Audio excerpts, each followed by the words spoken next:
Boa noite a todos. Estamos aí aguardando mais um minuto a chegada de um dos convidados, o Marcelo Moraes Caetano. Mas, de todo modo, eu já começo agora onde? A falar na apresentação, sobre a apresentação que nós estamos vendo na tela.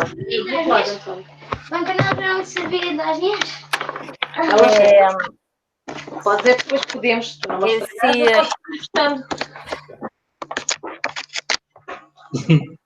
Esse evento, o Jaguatirica Cai na Rede, foi imaginado justamente para a gente diminuir as distâncias e conseguir, durante o período do isolamento, ter uma atividade de divulgação dos autores em lançamento. E fizemos essa mesa para apresentar alguns dos nossos autores, que são o Antônio Carlos Cortez, que já é um autor da editora Jaguatirica desde 2015, o Jorge Reissá, que vai lançar, está em lançamento esse ano, do livro Pátio, o Pedro Miranda Albuquerque, que também está em lançamento na série Lusofania, com o livro De Novo em Casa, e o Marcelo Moraes Caetano, que acabou de entrar, acabei de ver aí. Oi, Marcelo, tudo bom? Então, olá. E o Marcelo, que é o convidado especial, o último dos convidados que acabou de entrar, e eu vou fazer uma breve apresentação também sobre os participantes. Antônio Carlos Cortez é poeta, professor de literatura portuguesa, ensaísta e crítico literário, colaborador permanente do Jornal de Letras e das revistas Colóquio Letras e Relâmpago, e tem mais de 10 livros de poesia de sua autoria. No Brasil, pela Jaguatirica, publicou O Tempo Exato, em 2015, e Corvos, Cobras, Chacais, em 2017, que foi semifinalista do Prêmio Oceanos. Em 2019, publicou a coletânea de críticas Poética com Dicção, depois lançado em 2020 em Lisboa pela editora Gato Bravo. Jorge Reissá nasceu em Vila Nova de Famalicão, Portugal, em 77, licenciado em Biologia, fundou em 1999 as Quase Edições, que editou até 2009. Foi entre 2010 e 2013 editor na Babel e é desde 2013 editor da Glaciar e consultor editorial das instituições editoras. Como escritor, estreou em 99 com um livro de poemas e desde então publicou inúmeros livros de poesia, contos, crônicas e romances. Parte da sua obra literária é publicada no Brasil pelas editoras Record e Tordesilhas e agora, também pela Jaguatirica, está a lançar em 2020 o livro de poesia Pátio. O autor Pedro Miranda Albuquerque nasceu em Lisboa em março de 64, viajando ainda criança para Angola, onde viveu a infância na cidade de Luanda. Licenciado em Ciências Históricas e História da Arte, ministrou aulas na rede oficial de ensino e atualmente trabalha na Câmara Municipal de Lisboa. Publicou 6 livros em Portugal e tem trabalhos publicados em antologias. Pela Jaguatirica, publica, agora em 2020, De Novo em Casa, na coleção Lusofania. E Marcelo Moraes Caetano é mestre em letras pela PUC-Rio, PhD em letras pela UERJ. Carioca e exímio pianista clássico, escreveu mais de 40 livros publicados no Brasil e no mundo, muitos deles premiados. Professor adjunto da UERJ, é membro titular do Internacional PEN e PEN Clube do Brasil. Pela editora Jaguatirica, já publicou o romance Os Arcanjos, em 2017, e o livro de poemas Silêncio, em 2020. Gostaria de agradecer a todos pela participação. Já estamos aqui com 17 pessoas envolvidas, né, ouvindo essa apresentação, e além de nós 4, ou 5, com o Marcelo, e eu gostaria de dar as boas-vindas a todos e começar a falar um pouquinho sobre poesia brasileira e a poesia que tem sido feita, enfim, que a Jaguatirica publicou desde 2010 até 2020, né? Então, estamos praticamente concluindo 10 anos de trabalho. Temos aqui alguns dos autores que estão conosco. que são... Estão entrando aqui várias pessoas, estou vendo aqui. Corvos, Cobras, Chacais, um dos primeiros livros da série Lusofonia. E nós temos aqui também o Pátio, que acabou de chegar, né? A edição do livro do Jorge Eissá. O livro do Pedro ainda está a caminho. E aqui os livros também do professor Antônio Carlos Cortez, Poética com Dicção, e O Tempo Exato, que foi uma das primeiras, foi uma antologia que ele inaugurou na editora Jaguatirica. Antônio, gostaria de perguntar a você como tem sido essa sua experiência de publicar no Brasil e em Portugal, e se isso, de certa forma, influencia o seu trabalho tanto poético como o trabalho na crítica à poesia. Então, antes de mais, boa tarde aí no Rio, a todos os que nos estão a ouvir. Boa tarde, Paula. E para o Jorge e para o Pedro, boa noite, porque aqui já são 10 da noite. Essa é uma pergunta que vai exigir da minha parte estarmos aqui até às 2 da manhã. E, portanto, espero que vocês tenham paciência suficiente para estar aqui até às 2 da manhã. Depois passo a palavra aos outros. Está bem? Não, Paula, tem sido bom. Eu acho que todo o trabalho de edição de poesia brasileira em Portugal e de poesia portuguesa no Brasil que se possa fazer é um trabalho que deve ser feito com persistência, com um investimento de facto naquilo que é a cultura lusófona, à falta de melhor expressão, cultura lusófona. E para mim foi desde 2012 que estou contigo, publicando na tua belíssima editora, e tem sido uma experiência muito importante para mim, porque deu-me acesso a leitores que hoje vão acompanhando um pouco mais de perto a minha poesia no Brasil, isso é importante, e foi um pouco a reboque da Jaguatirica que eu entre 2012 e este ano, não é? Tenho vindo a estar mais no Brasil, nomeadamente no circuito universitário, porque tenho tido a sorte de receber convites para dar cursos de poesia portuguesa moderna e contemporânea, ou na Universidade Federal Fluminense, ou na Universidade Federal do Rio de Janeiro, ou mesmo na UERJ, onde estive com o Sérgio Nazar. E, portanto, publicar na tua editora, para mim, é importante, é um motivo mais de estreitamento da nossa relação, que é já de amizade. E agora fico muito contente por o Jorge Reis Sá, a Inês Lourenço, o Pedro Miranda Albuquerque estarem connosco nesta editora. E acho que é importante por um dado mais, é que mesmo em termos, por exemplo, de publicação da crítica de poesia, o facto de ter tido a oportunidade de publicar na tua editora um volume de crítica de poesia sobre 16 poetas brasileiros, e esta ser uma edição com capa própria no Rio de Janeiro e uma edição portuguesa, isso também constitui um motivo, acho eu, de interesse e com alguma importância, porque como é que se pode ler, ou melhor, como é que se vai lendo em Portugal a poesia brasileira?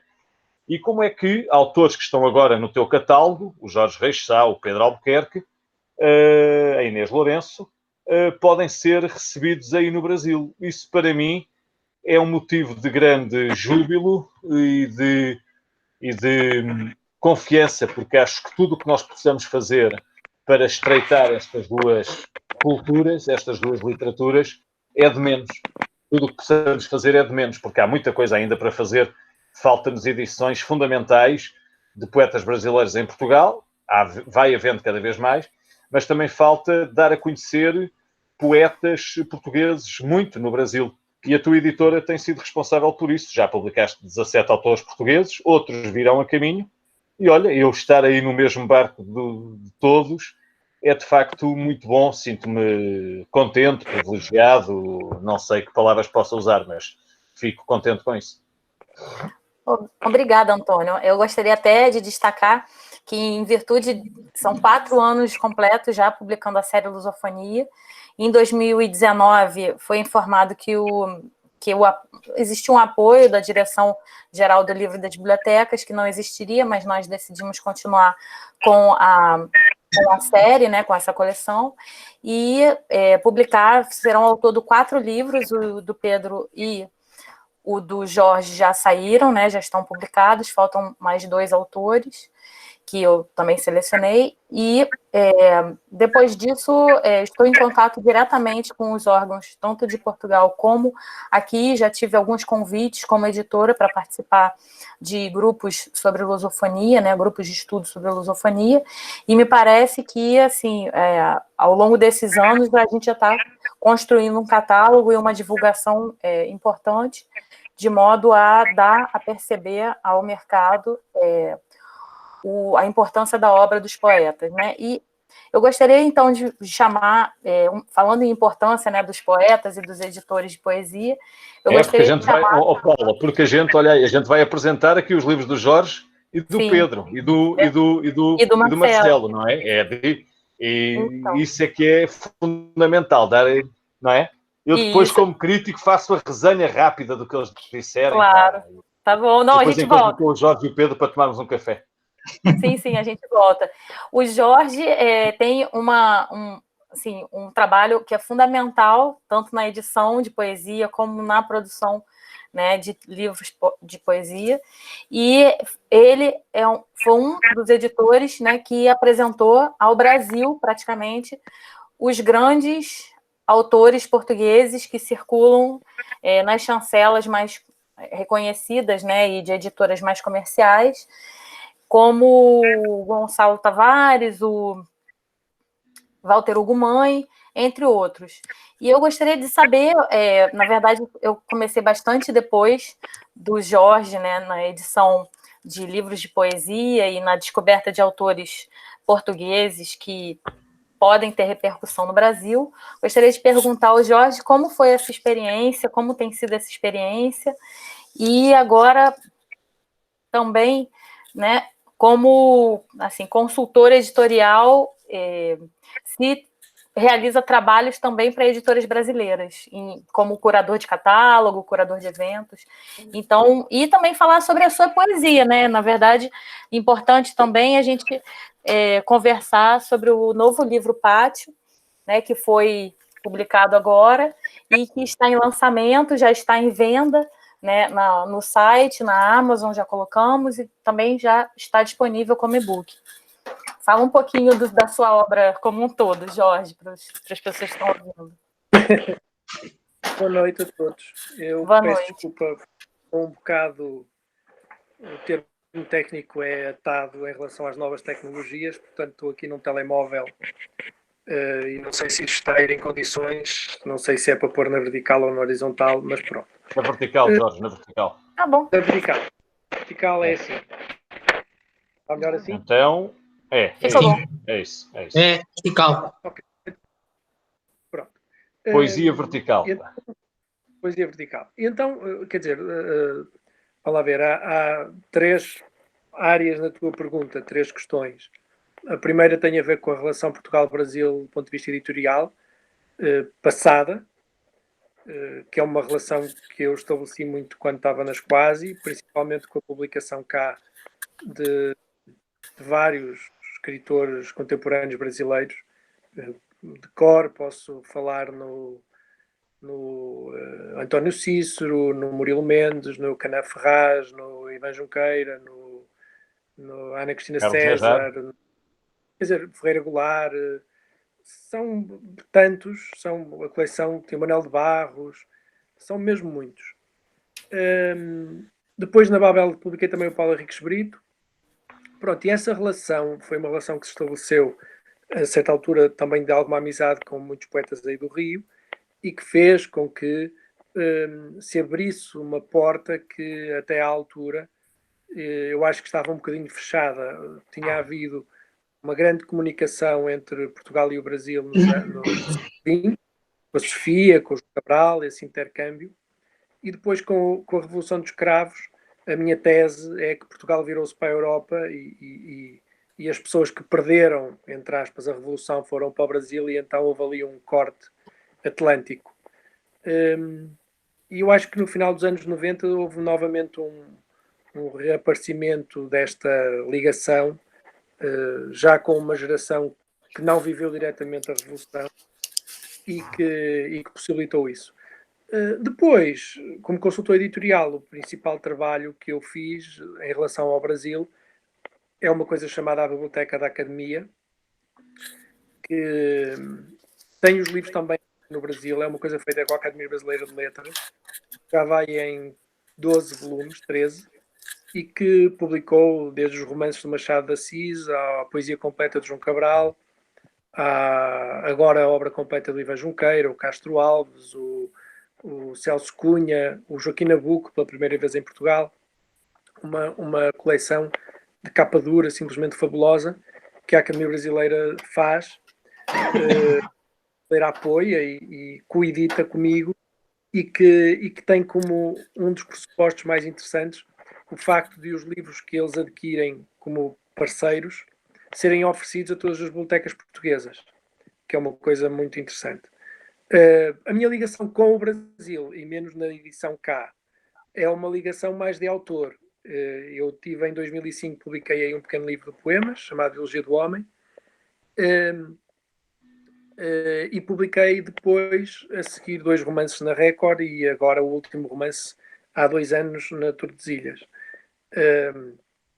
E, portanto, tenho essa ligação mais próxima. Já participei também em revistas, participei em eventos no Rio, em São Paulo, mas tenho essa ligação mais como escritor no Brasil. Portanto, pronto, isso é basicamente o que acontece no meu trabalho editorial. Do ponto de vista da poesia, não é muito fácil nós falarmos da nossa própria poesia, porque costumamos dizer que se fosse para escrever sobre isso tinha escrito, não precisava estar lá o poema. Mas o que está aí é uma antologia. O convite começou por ser, e a minha ideia inicial começou por ser até fazer uma reprodução, a reunião que é o Instituto de Antropologia. Eu reuni a minha poesia em 2013 num livro chamado Instituto de Antropologia cá em Portugal, e quando apareceu o convite da Paula e o do António, eu pensei em fazer lá essa edição. Mas como depois tinha alguns inéditos, eu tenho escrito muito pouca poesia nos últimos anos, desde para a volta de 8 ou 9 anos terei escrito para uns 10 poemas. Tinha esses inéditos que achava interessantes e comecei a olhar e a perceber que talvez fizesse sentido fazer uma antologia quase de autobiografia cautelar, para parafrasear o Paulo Teixeira. E aquilo acabou por ficar muito natural para mim. O termo pátio, que acaba por ser o local onde parecido com a Ágora, não é? Onde as pessoas se reuniam, que não deixa de ser o pátio da escola também. O António fala muito nisso no prefácio, no excelente prefácio que ele me deu a honra de pôr no livro. Acaba por ser uma pequena história de vários caminhos, do meu caminho biográfico, do meu caminho bibliográfico também, de um caminho que pode ser um caminho quase de uma personagem que é o sujeito poético. Portanto, há ali uma série de ligações que eu gosto. O livro é um livro único, no sentido em que tem os inéditos, agora não me recordo, mas talvez uns 7 inéditos, ou 8, e tem uma escolha de todos os livros de poemas, mas essa escolha não está, como é o costume, feita cronologicamente. Portanto, está feita com uma organização que é uma organização que eu quis que pudesse ela própria ser uma leitura do livro e uma leitura também daquilo que eu andei a fazer durante 20 anos na poesia. E fico muito contente que o livro já esteja pronto e agora amanhã meto-me num avião e vou ir buscá-lo. Então não. Realmente dá vontade. Eu também tenho vontade de me meter num avião e compartilhar esses livros com vocês. Agora banado mesmo. Agora tá meio difícil, né? Mas, assim, em breve estaremos juntos de novo. E então, olha, Jorge, diga. Isto é só um intervalo. É só. Uma pausa, um recreio. Então, eu realmente, o livro está, de fato, muito bonito. E ele, para mim, assim, como leitora de poesia, o mais que me tocou mais, né, foi a grande relação de pai e filho, né? Então, ou seja, aquele momento intermediário em que a gente ainda é filho, mas agora começa a também cuidar dos outros, que é ter um filho, enfim. Então, essa mudança de papéis ao longo da vida e nesse contexto, eu achei o livro realmente muito bonito. E ele começa, né, com lápide e termina com, assim, praticamente um requiem para si mesmo. Então, esse repensar, né, da vida e das escolhas e das prioridades, eu acho que nesse momento é o que tem feito mais sentido, né, para mim e para muita gente. Olá, o livro nota-se muito isso porque é uma tentativa de dar respostas a perguntas que nós fazemos um bocado a nós mesmos. Claro que falha redondamente, não há resposta para ela, mas a pergunta essencial é essa, como é que alguém consegue, neste mundo muito contemporâneo, muito moderno, se quisermos, ser pai e filho ao mesmo tempo, principalmente quando nós somos outro pai que não foi o nosso, somos muito diferentes, somos muito mais jovens, a sensação que eu tenho 40 e quantos anos? E 3, e eu costumo dizer que não me consigo imaginar com a idade do meu pai, parece que tenho a idade do meu pai. O meu pai morreu exatamente com 43 anos. E essa é uma coisa, uma inquietação, uma coisa que me faz pensar muito e que eu coloco nos poemas, e que esta antologia acaba por tornar muito nítida também exatamente pela construção que eu tentei dar, não é? Realmente o texto merece a leitura. Eu estou recomendando, enfim, e em breve farei algumas outras reuniões com relação a esses livros e abordando mais o conteúdo, né, do livro. E uma outra coisa que você falou, Jorge, já leva talvez a um pouco para a gente conversar com o Pedro, é a questão de que você disse que depois da Revolução, um certo grupo de pessoas veio para o Brasil. E é engraçado notar como nesse período de 2018 para frente, né, 2017 para frente, em que houve uma grande crise política, principalmente aqui no Brasil, política e econômica, eu particularmente testemunhei muitos dos meus amigos, aí, mais de 50%, viajando e se mudando para Portugal. Alguns indo para Lisboa, outros indo para Porto, outros indo para Braga. E então eu gostaria de falar com o Pedro, porque Pedro, ele morou em Luanda, então ele conhece, né, algum contexto de outros países, inclusive países africanos, e nessa parte o Pedro fala no livro dele, o De Novo em Casa, né? Então, essa ânsia por voltar para casa. Mas, às vezes, que casa é essa, né?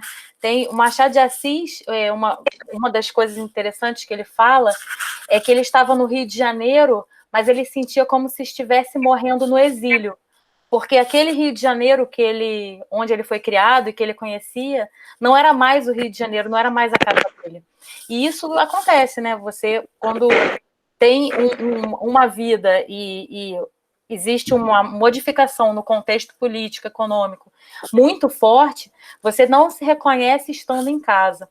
Então, Pedro, me fala um pouco sobre o seu livro, esse lançamento De Novo em Casa, que traz essa vontade, né, de voltar ao âmago de si mesmo, e que nem sempre é a sua casa, nem sempre é a cidade onde você está, e em confronto com essa mudança que você teve ao longo dos anos, né? Que você teve a infância em Luanda e agora mora em Lisboa. Conta um pouquinho para a gente isso.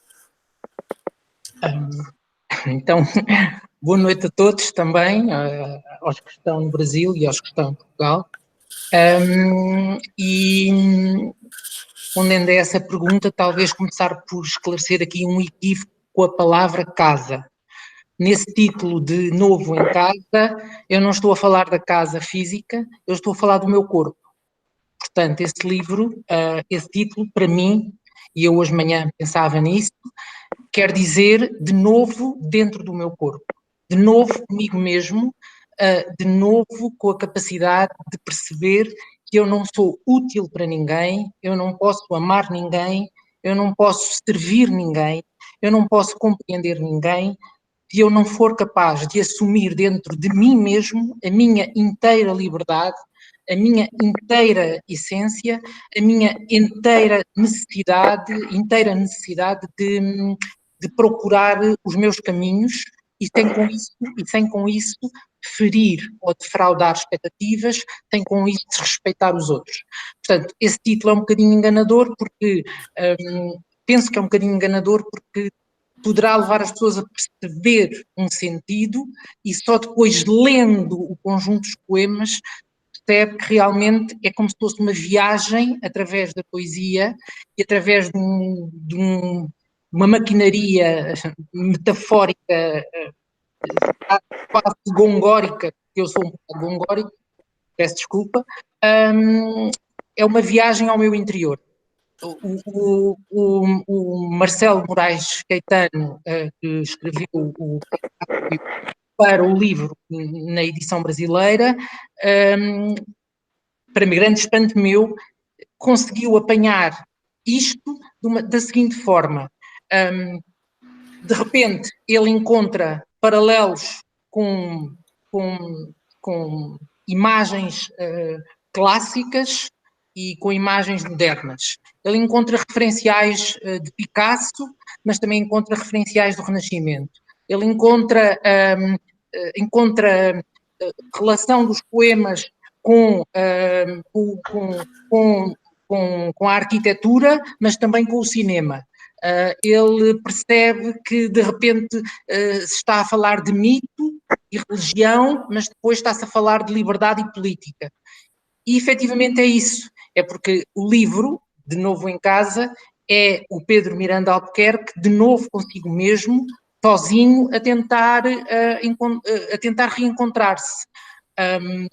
Eventualmente numa situação também de crise de vida e também numa situação de confronto com problemas com os quais nunca me tinha relacionado, pronto, porque faz parte da própria idade, não é? Da mesma forma que alguém de repente passa a ser pai, não é? Pegando naquilo que há pouco o Jorge Reixado dizia, comigo acontece de repente uma experiência de vida completamente ao lado daquilo que eu podia imaginar, porque a vida é descontrolada. E pronto, é um bocadinho isso. Relativamente a essa questão da experimentação dos territórios, efetivamente pesa na minha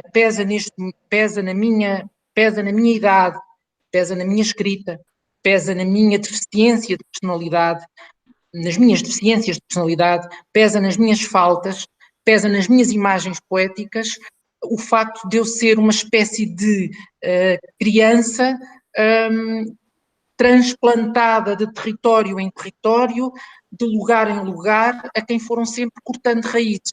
E, portanto, eu hoje, com 56 anos, sinto muitas vezes aquela criança a quem faltou a infância, ou a quem tiraram os amigos, ou a quem tiraram os brinquedos, ou a quem tiraram os cenários, ou a quem mudaram rapidamente os cenários, e isso tem que ver exatamente com o facto de eu ter ido para Luanda com meses, ter vivido a minha infância toda, que é quando nós formamos a personalidade, praticamente até vir para a escola, até entrar na escola, eu ter vivido em Luanda, em África, e portanto há todo um universo fantasioso de caráter tropical, de caráter africano, de caráter, toda uma liberdade, uma liberdade e uma forma quase selvagem de ser que me caracteriza, que eu acho que tem a ver com isso.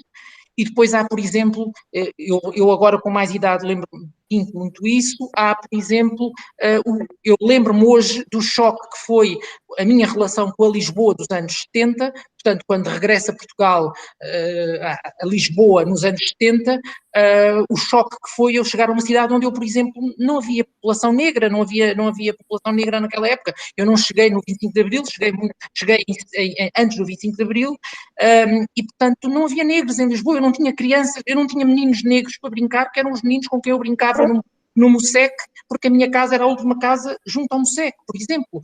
Como termos que usar roupa, quando nós em Angola não usávamos roupa nem calçado, andávamos descalços e andávamos nus, porque brincávamos nus no calor, ter que usar roupa, por exemplo. Ou seja, isto são pequenos pormenores para dar ideia dessa ideia de território, mas também dessa ideia de casa, o meu corpo enquanto a minha casa.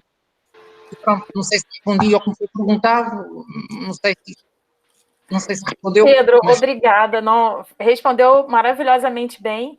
A sensação, na verdade, essa sensação de estar em casa é de estar consigo mesmo e em harmonia, né? Então, e quando a gente é retirado da nossa casa, das nossas raízes, e, enfim, tem essas mudanças bruscas, o que é estar em casa, né? Estar em casa, na verdade, fica deslocado. Então, eu mesmo tenho algumas questões com relação, porque como vocês sabem, eu vivo no Rio de Janeiro, mas às vezes faço algumas temporadas grandes em Lisboa, um mês e pouco, 20 dias, ou seja, o recriar desse espaço, que é um espaço nosso, que é um espaço de territorialidade, de conhecimento, de prazer, né? Ou seja, de prazer de estar no seu espaço, consigo mesmo, é toda uma construção que demora bastante. Então, eu também tenho vários questionamentos com relação a isso e te compreendo perfeitamente. E, bom, você comentou que o Marcelo Moraes Caetano captou muito bem o seu livro, né, e a ideia do seu livro. Eu também gostei demais da ideia do seu livro, mas como leitora de poesia, eu leio de acordo também com os meus próprios filtros, né, e você disse que o Marcelo compreendeu muito bem, falou no prefácio, e eu gostaria de apresentar, por isso eu convidei também o Marcelo. Marcelo é poeta, né? Assim, é um autor prolífico aqui no Brasil, é um professor de literatura e, enfim, conhece todas as pessoas aqui, os autores de poesia, a grande parte dos autores de poesia da Academia Brasileira de Letras, e por isso eu chamei o Marcelo aqui também para falar um pouco, não só sobre isso, porque essa questão de estar em casa, né? O Marcelo vive viajando, enfim, participa de vários recitais e fora, porque ele é pianista também, e ele está em lançamento com esse livro O Silêncio, que é um livro muito lindo, que fala sobre o silêncio, que é um silêncio agitado, que a gente fez uma capa, né, que é engraçado que essa capa ela contrasta com o tema do livro, de uma certa forma que faz a gente pensar, porque o silêncio, ele pressupõe, né, uma quietude, e a gente tem uma capa vibrante. E o Marcelo também fez, há anos atrás, esse romance chamado Os Arcanjos, fez pela editora, e foi justamente nesse período, nós estaremos em lançamento, no período de março, abril, maio, em lançamento do livro Silêncio, tanto aqui no Brasil, como também em Portugal, porque o Marcelo já estava com organizações em torno do lançamento desse livro também em Lisboa. E eu queria que o Marcelo falasse um pouquinho, tanto sobre o Silêncio, que ele recém lançou, estamos lançando, né, de forma online, e sobre esse prefácio que fez ao livro do Pedro, né? Tudo bom, Marcelo? Que bom ter você aqui. Paula, eu estou sendo ouvido? Vocês estão me ouvindo? Agora sim, agora sim. Estamos ouvindo, a gente está ouvindo. A imagem está ok? Sim. Está tudo bem? Então tá. Bom, primeiro, eu quero dizer da alegria desse convite, de estar entre pessoas tão loucas, né? Que eu acho que esse é o grande diferencial do poeta. E quando você, 20 anos de idade, continua poeta, então você tem um problema na sua vida. E você não pode mais, enfim, porque até 20 anos, eu acho que todas as pessoas são poetas, todo mundo pensa de uma forma, tem não só o pensamento retórico, mas tem também esse contraponto, que é o que surge, a epifania da poesia. Mas depois dos 20, a gente vai sendo ferido, e as cascas vão crescendo, e você vai deixando, você vai se distanciando desse pensamento poético. E, nesse sentido, eu acho que todos os poetas têm em comum, eu vejo que isso é a essência de ser um poeta, é exatamente ao falar de mulheres, diz que o universal é o regional sem mundos, né? E que é esse o segredo que os poetas conseguem encontrar. Estou falando um pouco de uma forma geral, depois eu vou entrar nas suas perguntas sobre mim e sobre o Pedro.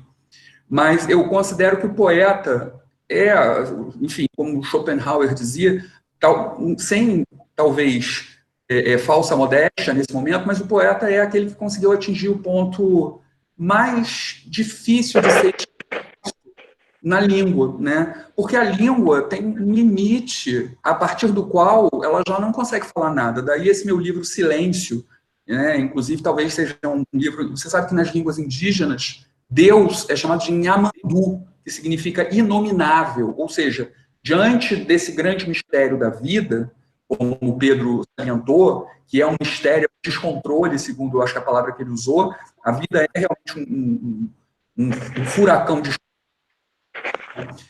Mas esse furacão, às vezes, nos leva a lugares sublimes, e às vezes a lugares truculentos, trágicos, e diante disso, muitas vezes, a única maneira que nós temos de nos expressar verbalmente é silenciando.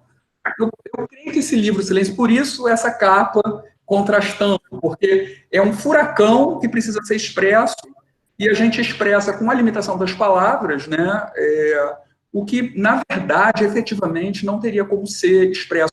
Por isso eu escolhi como epígrafe do meu livro o Rabindranath Tagore, né, que foi o primeiro não ocidental, ele é indiano, poeta que ganhou o Prêmio Nobel de Literatura, em 1913, nesse ano tão profético, 1913, né?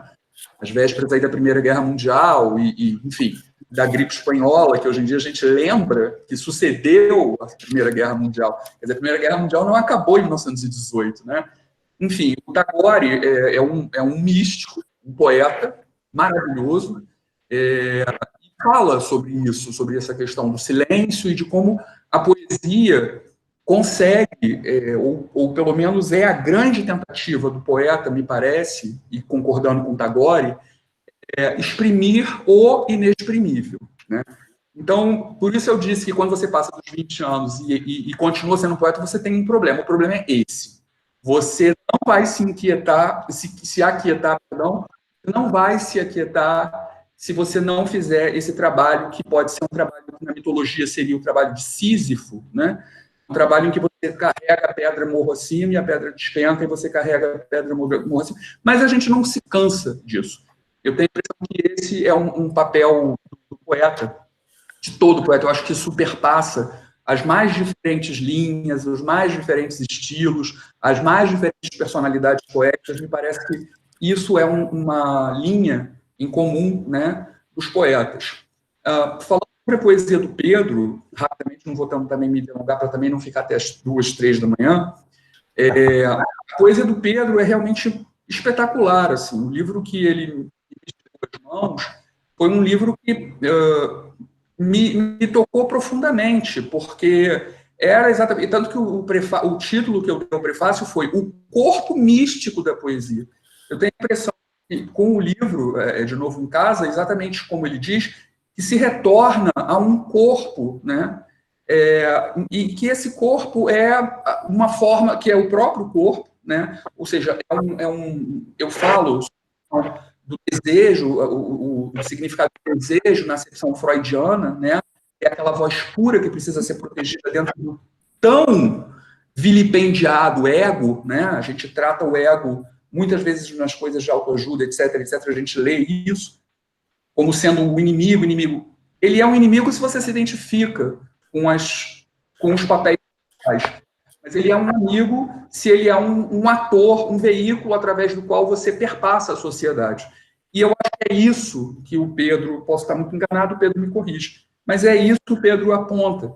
Ele não vai, ele mostra que existe um ego, que existe alguma coisa que funciona como um personagem social e que precisa ter, porque se nós nos dissociarmos, nós viramos, não sei, alguma pessoa que está tendo um surto psicótico, qualquer coisa desse tipo, esquizofrenia, coisa desse gênero. Mas, ao mesmo tempo, não supervalorize esse, né, diz o Lulu Santos, não leve o personagem para a cama, pode acabar sendo fatal. Eu acho que isso resume. Então, o livro do Pedro me soa como um livro, eu falo muito no livro dele, eu falo muito sobre algo, inclusive do qual eu escrevo também, que é o conceito de normose, né? Que é a patologia da normalidade. Eu acho que esse conceito precisa ser muito explorado. Ele é um conceito que foi trazido a nós pelo psicólogo francês Pierre Weil, depois pelo Jean-Yves Leloup. Pierre Weil já faleceu, Leloup é vivo, é um grande amigo meu, e pelo Roberto Crema, que também é um grande amigo meu. Eles escreveram no livro e todo o restante ficou à espera de que nós nos debrucemos sobre isso. O que é essa patologia da normalidade?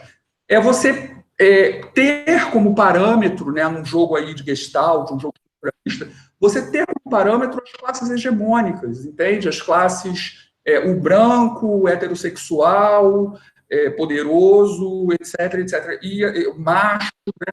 Então, todos esses conceitos, me parece sempre, de alguma maneira, são também usados pelos poetas. Eu acho que isso também faz parte do DNA de nós, poetas. Nós somos uma família que tem muitas diferenças, mas que temos um DNA em comum. Marcelo, como o Pedro falou, né? Uma deficiência de personalidade. Eu totalmente me encaixei nisso. Eu falei, gente, é uma deficiência de personalidade. Por isso eu disse, somos loucos. É verdade, assim, a pessoa, enfim, dentro de um contexto, muitas pessoas já me perguntaram, mas Paula, por que você então resolveu editar poesia se você podia ficar, enfim, só indo a shopping, só fazendo, enfim, coisas de mulher, né? Ou seja, pintando as unhas e arrumando o cabelo. É uma deficiência de personalidade, do lamento informá-los a todos que temos essa questão. Mas, assim, gostaria de perguntar agora, trazendo... Muito obrigada, Marcelo, pelo seu comentário. E eu queria trazer aqui uma pergunta da Márcia Soares. Qual é a diferença? Vou fazer essa pergunta, encaminhar essa pergunta talvez para o Jorge. Qual a diferença de lançar o livro no Brasil e em Portugal? Porque Jorge já teve livro lançado pela Record, pela Tordesilhas, né? Se eu perguntar talvez para o Antônio, o Antônio lançou, acho que mais Foz do Jaguatirica mesmo. E aí, assim, de repente o Jorge pode falar mais. Assim, o Antônio também depois pode falar sobre isso também. Ora, Jorge, o que você achou essas diferenças de lançamento? Você chegou a lançar aqui no Brasil? Pronto, tem duas questões. Uma é a apresentação pública do livro e outra coisa é a edição do livro. Há uma piada, há uma brincadeira que eu acho muito engraçada, que é a diferença nas apresentações, que é vocês usam post-its. É uma diferença abissal. A vossa apresentação começa primeiro por ser uma apresentação apenas o autor está ali a assinar livros, a pessoa chega lá, põe o nome num post-it e o autor assina para aquele nome. Aqui em Portugal, uma apresentação de um livro é todo um universo que tem um apresentador, que faz uma preleção, depois o autor fala no fim e não há post-its. Quer dizer que há o embaraço cíclico do autor não se lembrar o nome de uma pessoa que lá apareceu e que não vê há 10 anos. E se virar para o editor, que é uma coisa que me acontece muito com o editor, e dizer, este como é que se chama? Pronto, que não se sabe, já não se lembra. E então, ou, às vezes, já me aconteceu a mim isso, que é virar para a pessoa e dizer assim, assino para quem? Que é no fundo uma tentativa de fugir para a frente. Porque se ela disser, para mim, o problema mantém-se. Não é? Não há como resolver. Mas é claro que tu não estás a falar de apresentações físicas, mas do lançamento em si. Eu não conheço assim tão bem o mercado brasileiro para saber o que é lançar nos dois sítios. Mas existe uma coisa no Brasil que é, eu sinto que os leitores, como é que vou dizer isto? Eu sempre senti mais atenção por leitores brasileiros do que portugueses. É uma coisa de pele. A quantidade de pessoas que eu tenho a me darem retorno, por exemplo, nas redes sociais, é muito maior no Brasil do que em Portugal. E eu não acho que isso seja por minha causa, no sentido que seja porque a minha literatura é muito apetecível para o Brasil. Acho que não é. Acho que até nem é. Eu não sou a Adilda Lopes, que tem literatura muito concreta para vocês, muito boa, que foi um sucesso aí por causa disso. Eu não sou. Portanto, a minha literatura é muito da melancolia e do lirismo, não é nada abrasileirável, não sei como é que é dizer isto. Mas há uma atenção do leitor e das leitoras no Brasil que me deixa sempre muito feliz. Eu posso vos dizer que quando eu lancei aí Todos os Dias, em 2007, ele sai em 2006 em Portugal na Don Quixote, em 2007 na... E o Todos os Dias, eu agora posso dizer isso, afinal o livro já saiu há 13 anos, embora tenha saído agora em Itália. O Todos os Dias tem uma epígrafe do Herbert Quain, que é a vida acontece sempre tarde demais.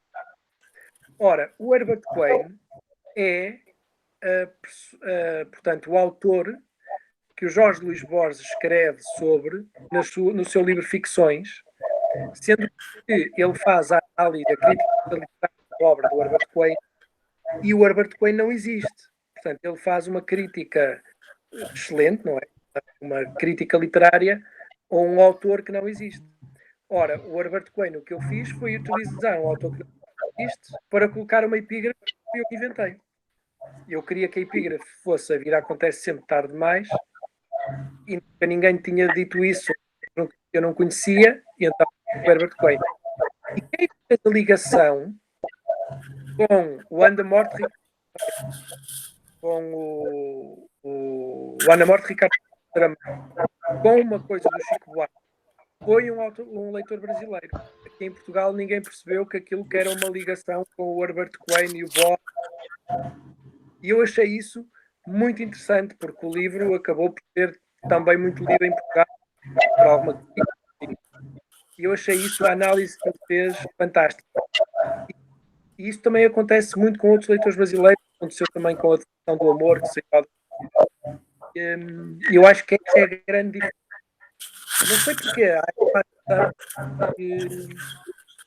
que é diferente da atenção. E vocês usam post-it. Obrigada, Jorge. Eu participei de algumas audições, né, algumas apresentações do professor Antônio Carlos Cortez, tanto no Real Gabinete Português de Leitura, que é um espaço lindíssimo aqui do Rio, né, também como em outros espaços que ele fez apresentações, acho que aquele Sena e Sofia também foi no Real Gabinete, não é?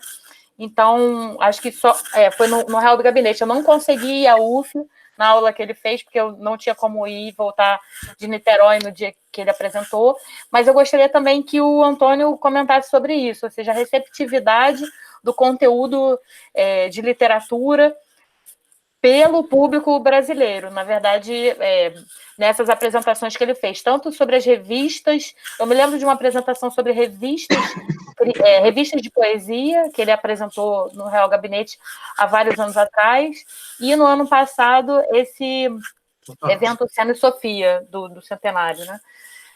Por favor, fala um pouquinho, Antônio, sobre isso, sobre essa crítica, né? Esse trabalho de crítica que você tem, essas apresentações.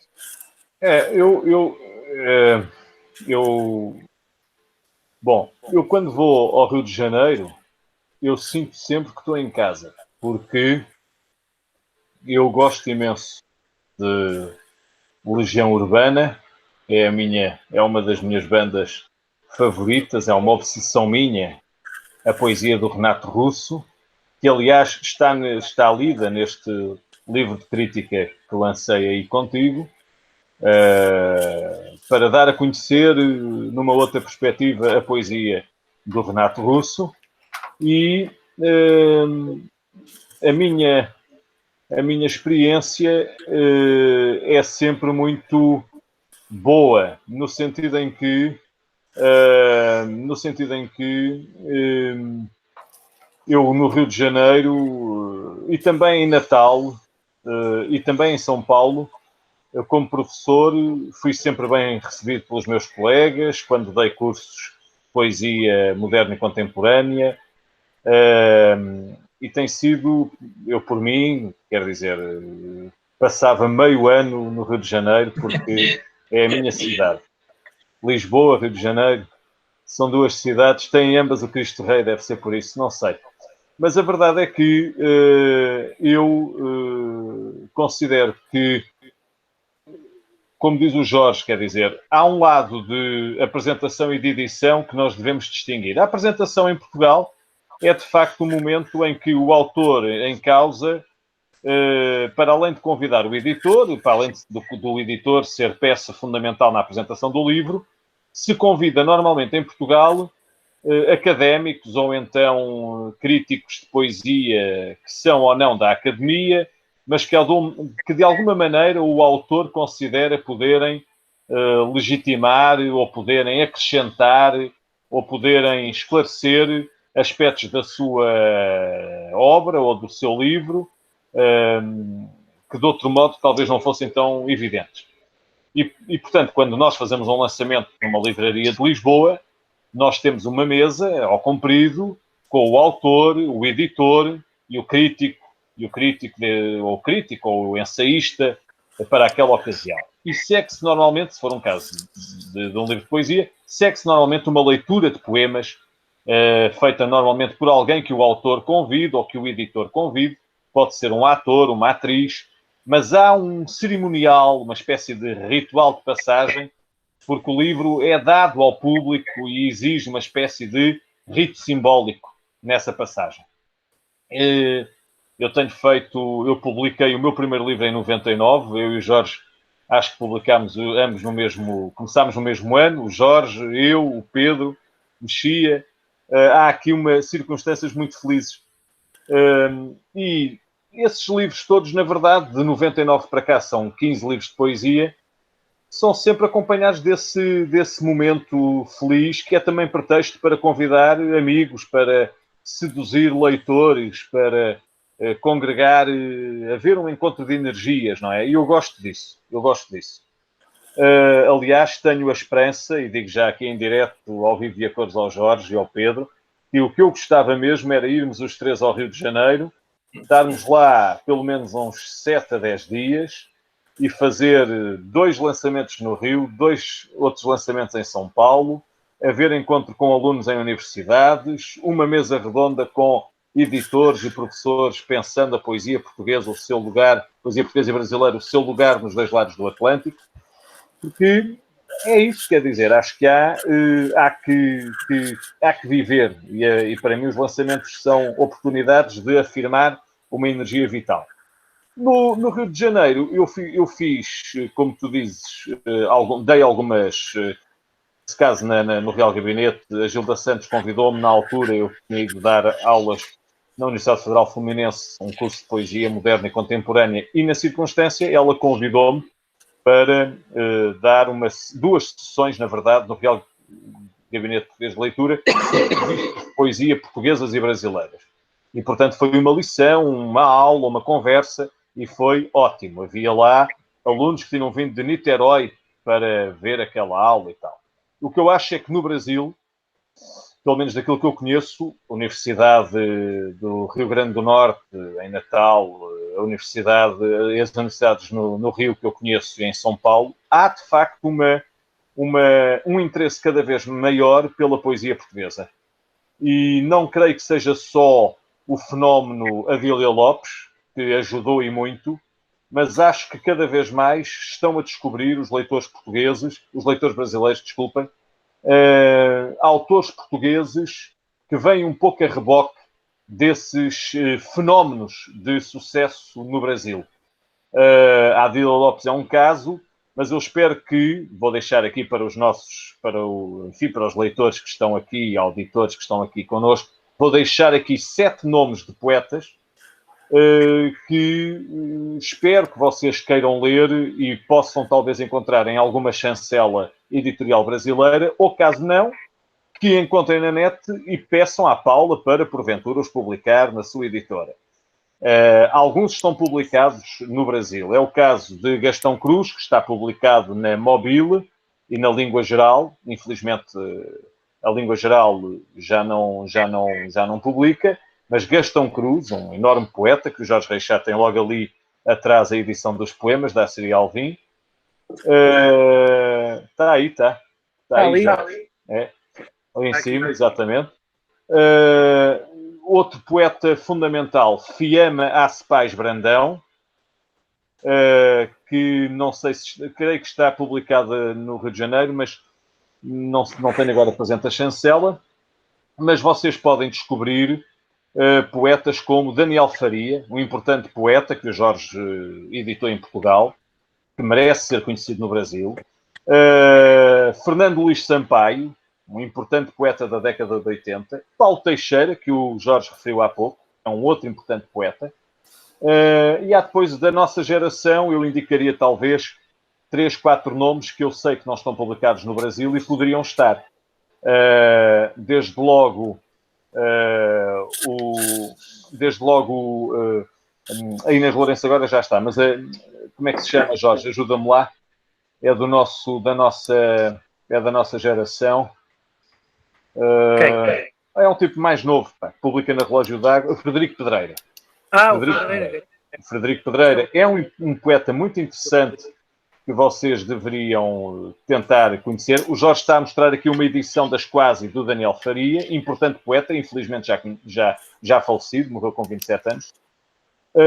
E há depois aqui mais 3 ou 4 que eu acho que vale a pena de facto. Paulo Tavares, Miguel Manso, são autores da minha geração, ou um pouco mais novos, que os leitores brasileiros podem de facto conhecer. Os lançamentos de livro aí no Brasil, Paula, para ir ao encontro da tua pergunta, podem ser ocasiões extraordinárias. Eu espero ter essa oportunidade contigo quando for ao Rio, para, a reboque de um livro meu, dar a conhecer outros poetas portugueses. Estou desejoso que isso aconteça no caso de ir ao Rio com o Pedro e com o Jorge, era ótimo. Conhecer aí ao vivo e a cores aí o Marcelo. Só aqui uma piada. Hoje, quando me disseram que íamos estar com o Marcelo Caetano, eu fiquei assim, meu Deus, isto vai ser um encontro extraordinário. Mas aí, ok, o Marcelo Moraes Caetano, está tudo bem, estamos em paz, está ótimo.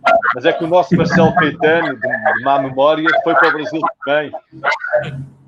Ora bem, isto tudo, Paulo, para dizer o quê? Que espero que o Marcelo venha também a Lisboa, faça a apresentação do seu livro cá, e os lançamentos de livro, independentemente de serem mais formais, mais académicos, ou mais de conversa boa, que também pode ser, os lançamentos de livro são ocasiões ótimas para nós juntarmos, como já me aconteceu na Feira do Livro de Lisboa, juntar 90, 80, 100 pessoas e, a propósito de um livro, poder divulgar outros, promover a poesia em língua portuguesa. E é isso, no fundo, que, como professor, como poeta, como crítico de poesia, eu gosto de fazer, promover, divulgar, ajudar os meus contemporâneos, os meus colegas, os meus camaradas de escrita, a chegarem mais longe nas edições. Por isso é que também, Paula, para fechar esta intervenção,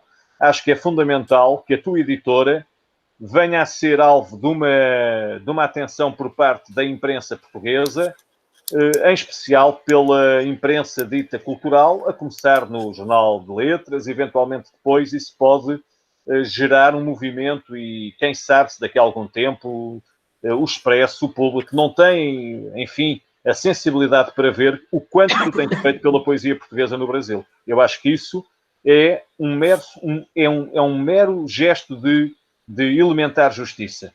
Tens feito imenso pela poesia portuguesa. Eu acho que há autores, eu espero poder ajudar-te nisso, portugueses, que podes e deves publicar no teu catálogo. Tens hoje aí dois importantes autores da nossa poesia, a Inês Lourenço e o Jorge Reis Sá.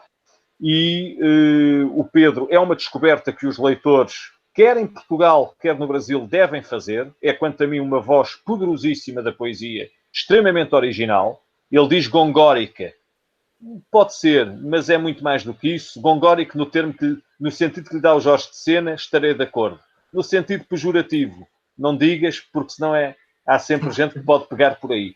Mas não, é extremamente trabalhada, é uma poesia de grande engenharia verbal, de imagens de facto sumptuosas às vezes e de saltos de sentido muito felizes, com associações extraordinárias.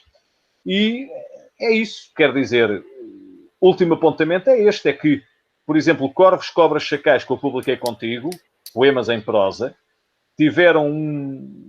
foram semifinalistas no Prémio Oceanos, numa chancela luso-brasileira, na tua. E isso é, de facto, qualquer coisa que me faz, enfim, ficar honrado. E acho que pode e deve ser um caminho para a tua própria editora lançar outros poetas portugueses aí e aproveitar este diálogo bom que tu vais estabelecendo connosco. Espero sinceramente poder ajudar-te, poder continuar a ajudar-te nisso, Paulo. O trabalho, assim, essa interação que nós temos tido com o Antônio tem sido maravilhosa, porque para além de ser um amigo já de muito tempo, é também uma pessoa que orienta, né, um autor, um professor que orienta alguns trabalhos da editora e que também trouxe alguns prefácios, né? Então ele vai prefaciar o livro do Pedro Miranda Albuquerque na edição portuguesa, ou seja, na edição brasileira ganhou o prefácio do Marcelo Moraes Caetano. E na edição portuguesa ganhará o prefácio do Antônio Carlos Cortez.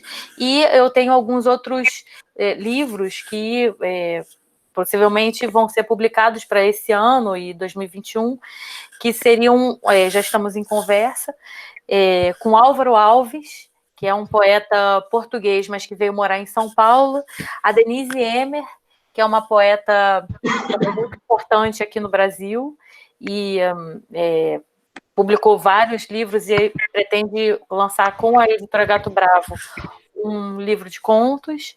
O Paulo Scott, que está, inclusive, fazendo um livro novo com a gente, com a editora Gato Bravo, ou seja, vai ser um inédito de um poeta brasileiro em Lisboa. E um livro que nós recentemente também lançamos e depois ganhou uma belíssima apresentação do professor Antônio Carlos Cortez, foi da Alexandra Maia, que conseguiu depois entrar até, por último, o Antônio conseguiu encaixá-la dentro dos poetas brasileiros para ler hoje, eram 15, e com a Alexandra Maia se tornaram 16, um livro sensacional, muito bonito, chamado Um Objeto Cortante, e que eu tive a honra de publicar. Eu até a convidei, mas não sei como estão as coisas lá na Colômbia, ela está em Bogotá, e aí possivelmente ela não teve, não sei, acredito, ela não está aqui, a princípio. Não está. Pelos nomes, mas nós a convidamos também. Tem tempo, temos tempo. Então, eu agradeço, sobretudo, ao Marcelo e ao Antônio, pelo fato de estarem sempre próximos com a editora Jaguatirica e a editora Gato Bravo, e agora, assim, mais feliz ainda por estar em publicação com o livro do Jorge Reissá e do Pedro Miranda Albuquerque, e, claro, foram aquisições excelentes, né, para o catálogo da editora, e já tem tido alguma repercussão com relação a grupos de estudo de poesia portuguesa no Brasil, e, enfim, continuaremos trabalhando no sentido de divulgar o máximo possível os poetas brasileiros em Lisboa e os poetas portugueses no Brasil, atentando a essas modificações. Talvez trazer o sistema do post-it para Lisboa não seria nada mal, não é, Jorge? Não. Era excelente, então, assim, era uma boa ideia. Facilitaria bastante, Então, a gente pode, talvez na Travessa Lisboa, que tem alguns profissionais que são oriundos do Brasil, a gente pode implementar esse trabalho com os post-its também, e fazendo a apresentação como deve ser feita, da forma à portuguesa, fazendo essa apresentação, trazendo o editor e uma mesa de debate, né? Os dois mundos, né? E aí juntamos os dois mundos.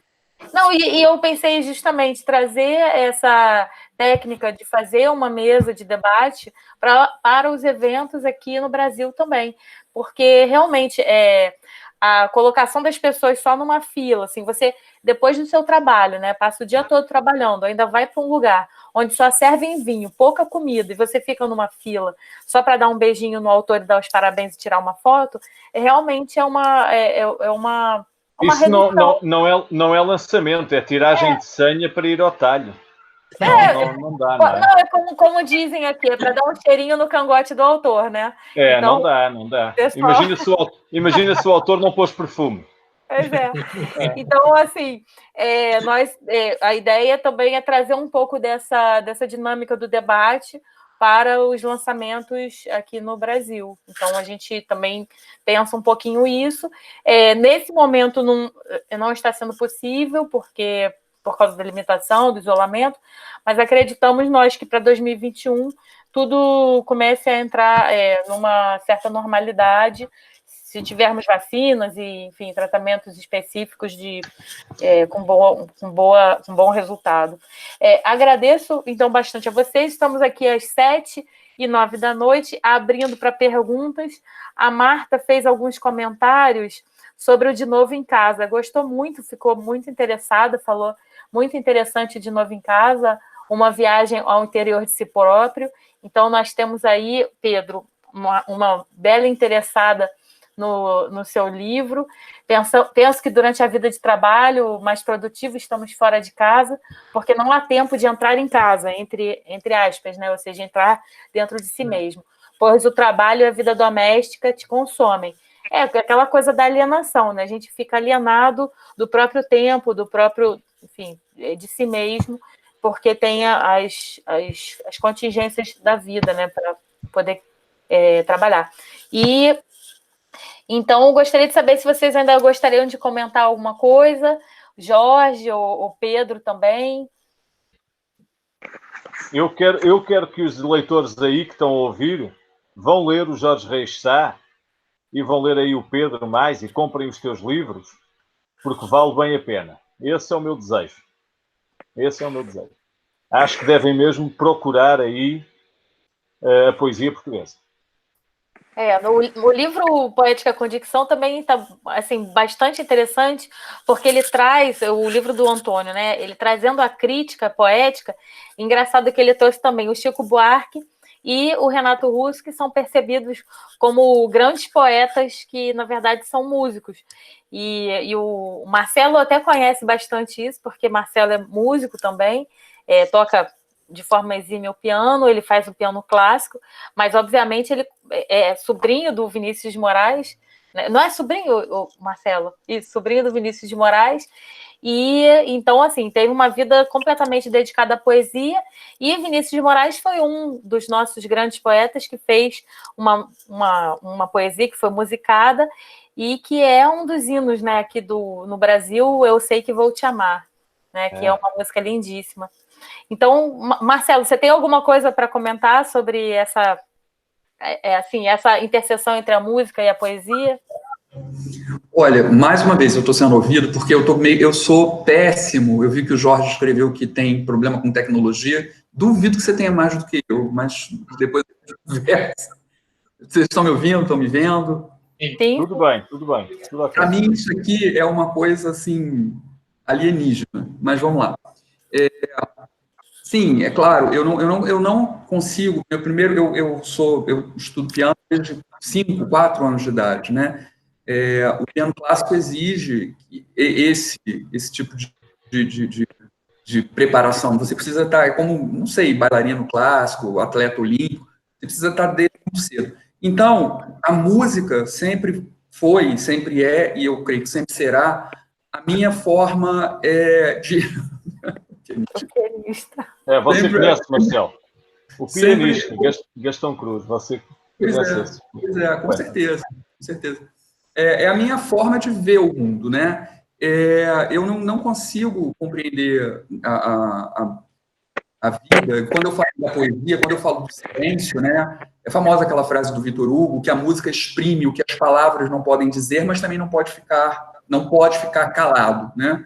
Não podem ficar calados. Então, essa relação da música com a escrita, principalmente a escrita poética, né? Que são escritas que têm uma interseção, a meu ver, muito natural, né? Embora haja poetas que se dizem antilíricos e antimusicais, como, por exemplo, João Cabral de Melo Neto, é talvez o nosso exemplo mais loquaz nesse sentido, mas eu não consigo ver poesia ausente de música. Né? É uma idiosincrasia, talvez, por causa dessa questão da música, né? Então, eu vejo que também, já que eu falei desse aspecto, que também é uma questão genética, né, do poeta, transformar a música em poesia e a poesia em música. Eu acho que é mais do que hora mesmo de nós rompermos essa fronteira de músicos, né, de compositores, né, poetas que escrevem para música, não serem reconhecidos como grandes, imensos poetas, como é o caso do Antônio Cícero, como é o caso do Renato Russo, como é o caso do Chico Buarque, como é o caso do Vinícius de Moraes, como é o caso de tantos, né? Esses, Caetano Veloso, enfim, eu poderia ficar aqui desfilando por toda a noite. São grandes poetas, são imensos poetas, são menestréis, são rapsodos, são pessoas do mais alto nível poético que existe, né? Não dizendo que os que não são músicos não o sejam também, mas essa fronteira, para mim, nunca existiu, né? Eu olho a poesia e vejo música. Eu ouço a música e leio poesia. Para mim, são elementos intrínsecos.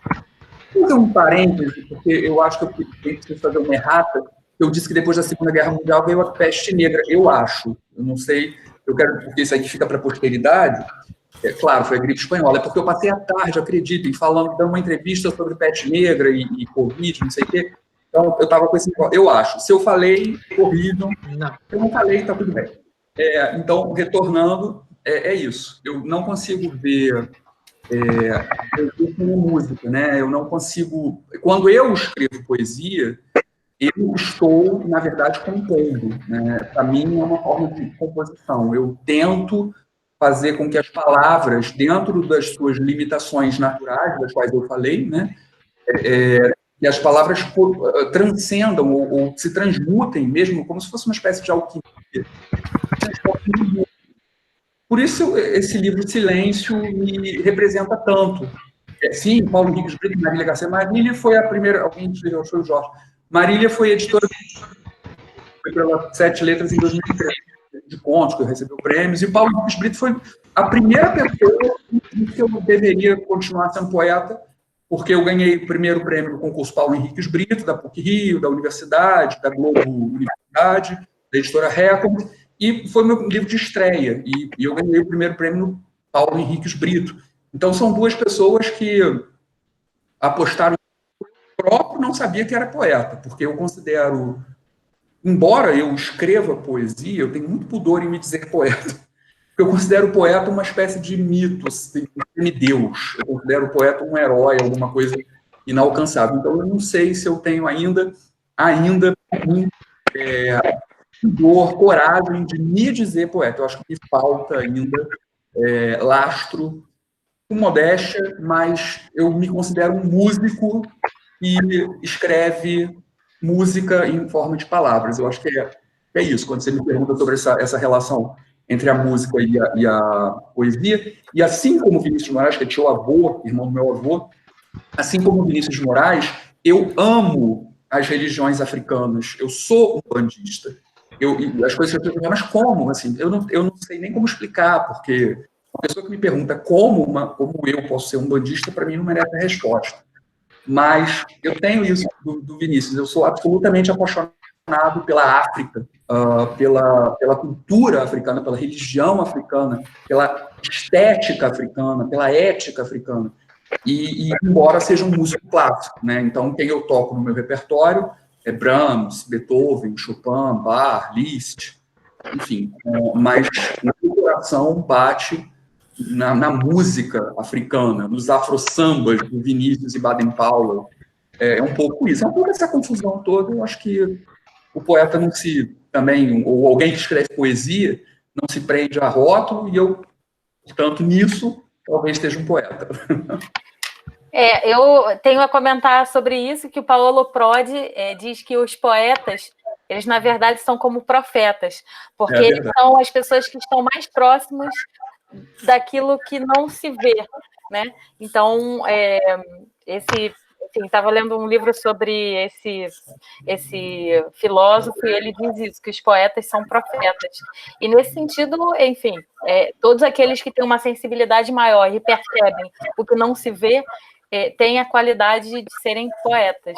Sim, mas Paulo, aí há uma coisa que eu gostava de Então, Antônio fala, a respeito do que diz Marcelo, convém ver... A respeito dessa questão que o Marcelo está dizendo, sim, e que tu também estás a dizer. Eu há pouco respondi à Márcia, aí com alguns poetas brasileiros que estão seguidos em Portugal e tal,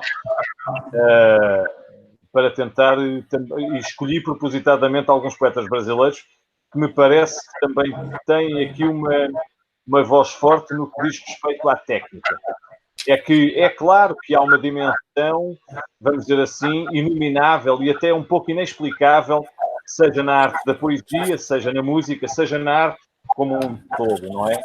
Há uma inquietação qualquer que faz com que nós continuemos a explorar essa linguagem. Pode ser a música, pode ser a poesia, pode ser o cinema, a escultura. Agora, há um lado técnico, domínio técnico, que eu acho que é muito importante quando se fala de poesia. Porque, se é certo que há inquietação, a poesia também deve muito àquilo que é um certo conhecimento da oficina.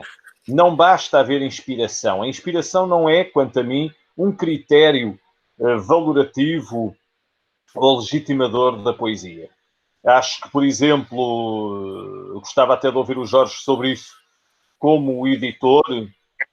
O que eu noto, por exemplo, nas escolhas que o Jorge tem feito, e também vejo isso no Pedro, como autor, são poemas também muito trabalhados. Quer dizer, o Jorge, como editor, escolhe poetas que têm uma oficina verbal muito exigente. Não são poetas do lirismo espontâneo. Às vezes, sob a aparência de uma espontaneidade, há um grande trabalho de linguagem. Estou-me a lembrar, por exemplo, de uma edição que recebi há pouco tempo, de um poeta português chamado Daniel Maia Pinto Rodrigues, e que, de facto, é um trabalhador do verso, mesmo quando parece que não o é. E no caso do Pedro Miranda Albuquerque, por isso é que ele diz, até um pouco de forma, enfim, autocomplacente e ao mesmo tempo autocrítica, gongórico.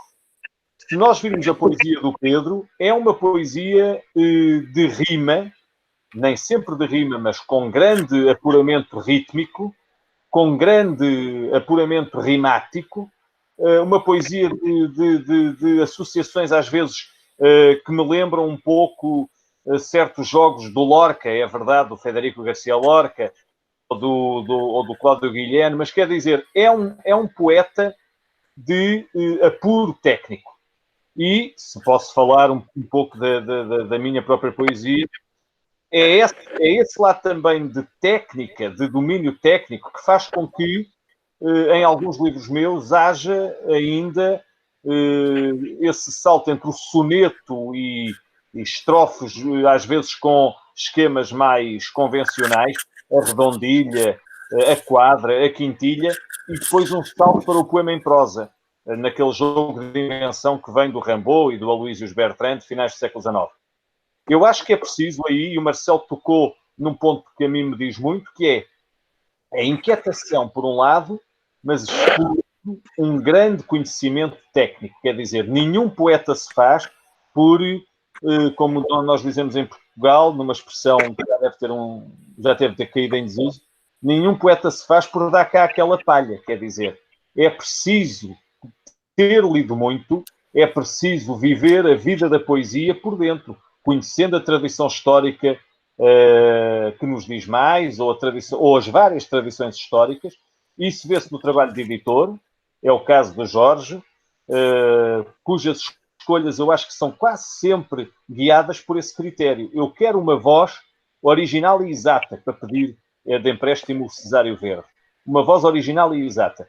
E o mesmo posso dizer em relação ao Pedro Miranda Albuquerque.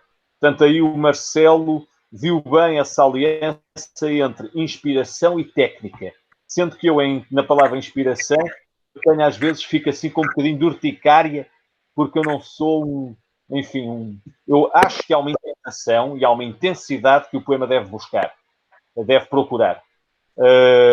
Mas, enfim, é aqui apenas um parênteses para lançar a bola aí para o Pedro Miranda Albuquerque e para o Jorge, que são poetas e leitores da poesia também. Mas é um sublinhado muito forte que eu quero fazer.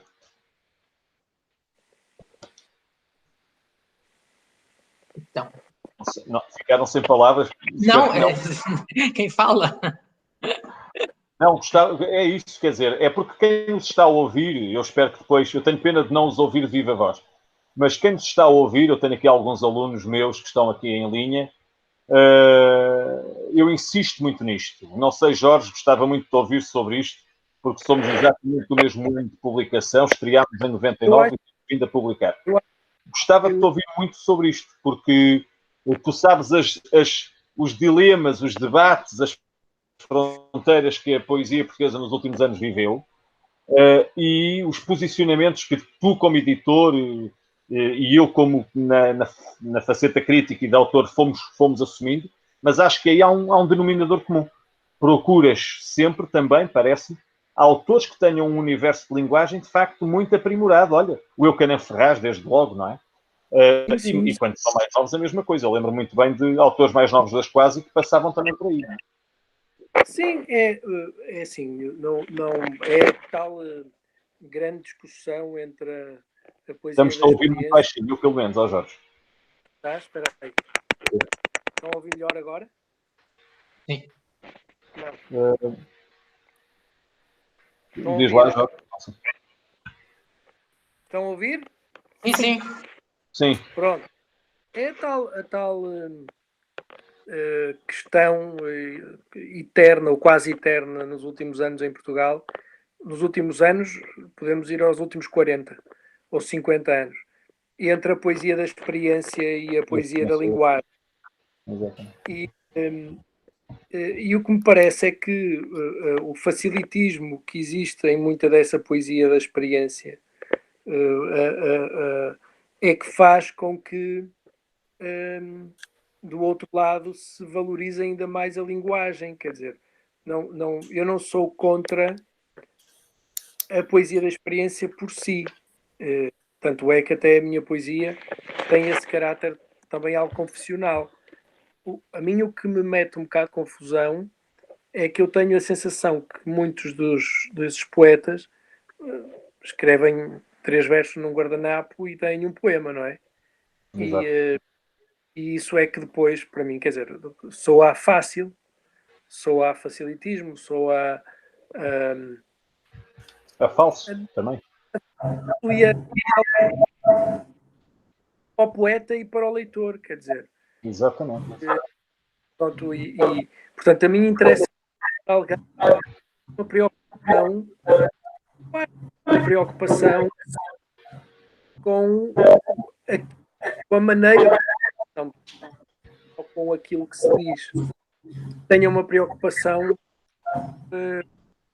alguma com a tentativa de surpreender, que não seja simplista. Eu posso completar um pensamento? Isso é que eu faço como editor de comentário. Diz. Estou sendo ouvido? Sim. A pergunta de sempre. Eu quero só deixar ressublinhado com o Antônio e com o Jorge agora, que essa é uma realidade inescapável, né? Nós não há mais esse... Vamos assim, utilizar uma terminologia kantiana, né? O luminoso e o fenomênico. A poesia Exatamente. pode ser apenas luminosa, né? Ela precisa de técnica, ela necessita dialogar, né? Quem escreve um dos prefácios, uma das apresentações do meu livro Silêncio, que é um amigo, um poeta da Academia Brasileira de Letras, e ele ressalta esse lado meu do campo da expressão, que é um rigor, voltando à questão da música, que há na música clássica, né? A gente ouve uma música, sei lá, atonal, ou uma música de compassos muito, como eu falo do Picasso, né, no caso do Pedro Albuquerque, que não é um músico, mas é um pintor atonal, digamos assim, mas há por trás daquilo uma técnica imensa. Não se chegou àquilo, aquilo não foi improvisado, né? Não se improvisa um poeta, não se improvisa um escritor. Ele precisa, sim, desse conhecimento técnico. Não se improvisa um pianista, dos clássicos, né? Não se improvisa, você não vai sentar para tocar, enfim, um concerto de Brahms, tendo começado ontem. Ninguém faz isso. E eu vejo que na poesia também, e cada vez mais, eu creio que isso está sendo valorizado, como o Antônio Carlos Sequim fala, essa transitividade, ou seja, esse diálogo, né, com os antecessores, num sentimento de respeito, mesmo que seja uma aparente visão iconoclasta, mas você há de conhecer aqueles que o antecederam. Porque senão a sua poesia fica, eu senti alguma coisa aqui, não sei se foi fome, exatamente. foi saudade, estou confundindo, talvez tenha sido um desejo de alguém, e aí eu escrevo, e ai, que lindo, assim, ok. Há uma piada ao Marcelo, que há um grande professor de literatura em Portugal, que se chamava David Marão Ferreira, morreu em 1996. Alguns alunos às vezes perguntavam-lhe, ou diziam mesmo, professor, a poesia, para mim, é inspiração, não é? A poesia surge da inspiração, e ele dizia uma coisa com piada que era, olha, inspiração só se for o ato de respirar, de pôr ar para dentro. E depois há um momento qualquer na tua vida em que tu vais a expirar e nunca mais voltas a inspirar, seja o que for. E eu acho que isso é muito importante, porque isso que tu estás dizendo, de um certo facilitismo, e que o Jorge também disse, eu noto em muitos poetas, nomeadamente mais novos, alguns que em Portugal vão publicando, enfim, aqui nos últimos 15 anos, 10 anos, há assim, às vezes, uma facilidade. Aquela imagem que o Jorge deu há pouco do poeta que escreve no guardanapo e está feito. Aquela poesia coloquialzinha de testemunho direto da realidade, isso às vezes precisa de uma transfiguração, de um trabalho verbal, não é? Mas é isso, queria contar aí essa diatriba aí do David Marão Ferreira. Olha, poeta que aí os nossos auditores brasileiros podem vir a conhecer. Não está publicado no Brasil. A grande poesia do David Marão Ferreira, ao que julgo saber, não está publicada no Brasil, e é pena. Entre o Antônio Carlos Cortez fez aqui uma pergunta: será possível ouvir nossos generosos auditores? Temos aqui entre nós um podcaster, que é o Gabriel Benamor. Temos também autores, que são Francisco Moraes Mendes, ele publicou pela editora Gato Bravo, ele é um contista bastante reconhecido aqui no Brasil, ganhador de prêmios, ele é de Belo Horizonte. Temos a autora Manuela Queiroga, que tem um livro em coletânea com a editora Jaguatirica e também possivelmente vai participar de uma segunda coletânea. Temos uma agente literária, né, e produtora cultural, a Márcia Soares, presente. Oi, Márcia. E também uma mestranda em edição, que é a Tainá Amado, e enfim, ela era blogueira, ela trabalhava com divulgação, é a Rebeca Razel, estão aqui nos assistindo, além da Elza Alves, Andréa Teixeira, Alexandra Carrilho, que podem ser, que são alunas do professor Antônio Carlos no curso de poesia.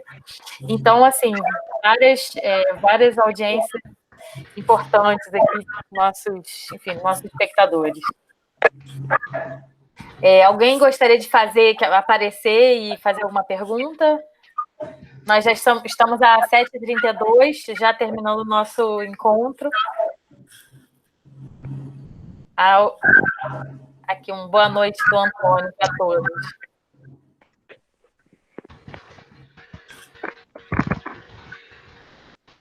Bem, não, então vamos encerrando. Mas olha aí.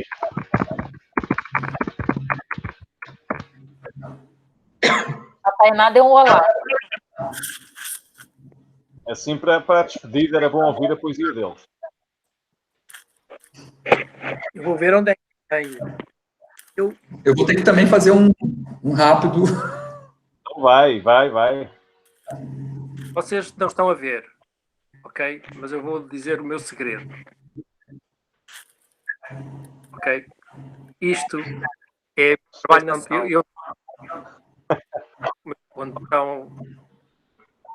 Isto é a minha coleção de poesia portuguesa, ok? Acabei de ter então, isto é o quarto. Oh, que maravilha, Jorge. Ai, que graça. Legal. A poesia não tinham de ter e está no quarto dele. Aqui eu tenho os meus livros de poesia, não sei se não posso encontrar contra algum. Mas deixa eu ver se eu aqui tenho. Dê-me só um segundo então. Eu vou-vos pôr a olhar. Talvez pouco. Paulo. E olha, era bom ouvir a do Antônio também. Aqui. Oi? Era bom ouvir a do Antônio também. A nossa espectadora Tainá também comentou. Okay. Obrigado, Tainá. Queria dizer uma coisa aqui aos nossos auditores, é que acho que e à Paula, que é quem manda, era interessante fazer-se uma sessão de leitura de poesia, só de leitura de poesia, aí com o Pedro Albuquerque, com o Jorge. Convidávamos a Inês Lourenço, se ela tiver destreza tecnológica para estar aqui connosco, eu não sei se ela tem. Ela nasceu em 1942, a Inês Lourenço é uma grande poeta portuguesa, uma das maiores, que a Paula publicou agora, mas acho que era muito interessante, se o Marcelo concordar também, fazer aqui uma coisa com poetas brasileiros, sei lá, 4 poetas brasileiros, 4 poetas portugueses, e fazer uma leitura aí para o máximo de gente que a Jaguatirica conseguir ter aí na linha, não é? Sim, claro. Voltei.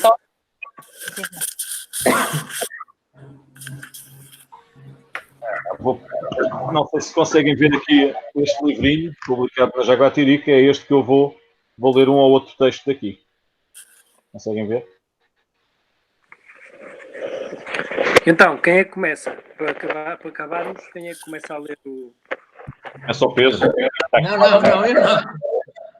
Eu não. Pedro, há muito tempo, tem de ser Pedro.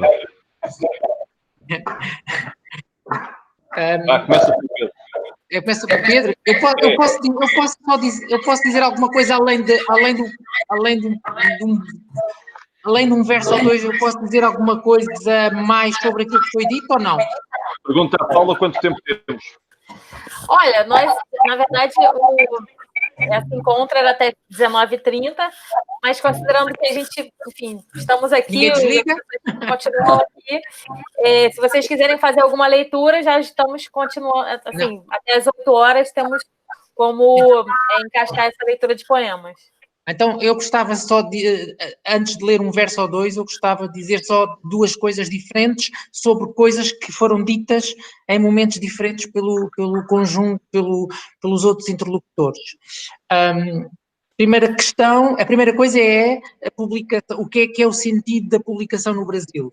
Eu nunca publiquei nada no Brasil, mas há uma coisa que eu posso, há um testemunho que eu posso dar, e é, eu tenho pânico de andar de avião, eu tenho verdadeiramente pânico de andar de avião, portanto não é medo, é mais do que medo, tenho verdadeiramente pânico de andar de avião, e portanto eu calculo que apesar do desafio do António para ir até ao Rio de Janeiro, estar com ele e apresentar o livro no Rio de Janeiro, isso para mim será quase que uma coisa ou muito trabalhada ou de difícil superação.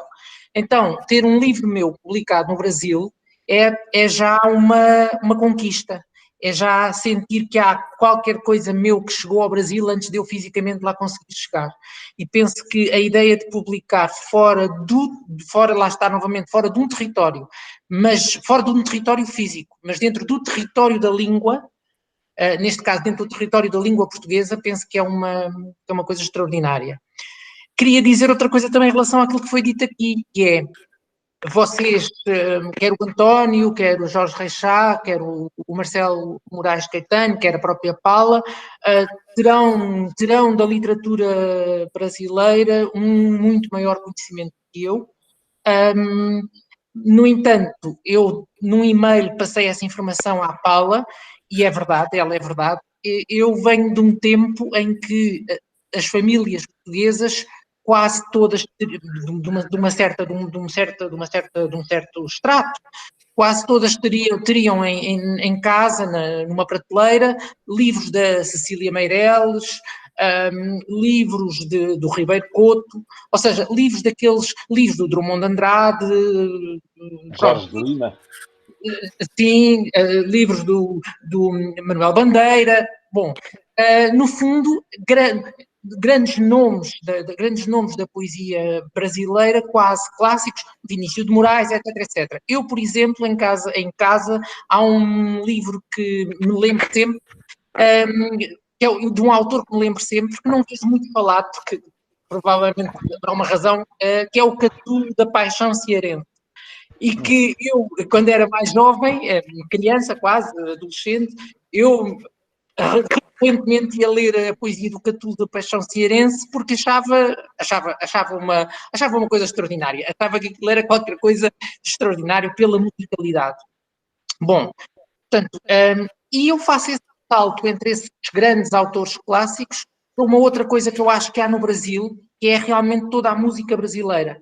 Então isso pega um bocadinho com o que disse o Marcelo, que é a poesia é música. Sim, a poesia é música. E muita da música brasileira, ela própria, em vários autores e em vários géneros, e numa mais erudita e numa mais simplista, mais popular, mais brejeira, eu acho que para nós portugueses é sempre grande poesia, porque consegue ter uma musicalidade que ultrapassa os limites da própria língua, rompe com muitas das estruturas da própria língua, e que me surpreende também por isso.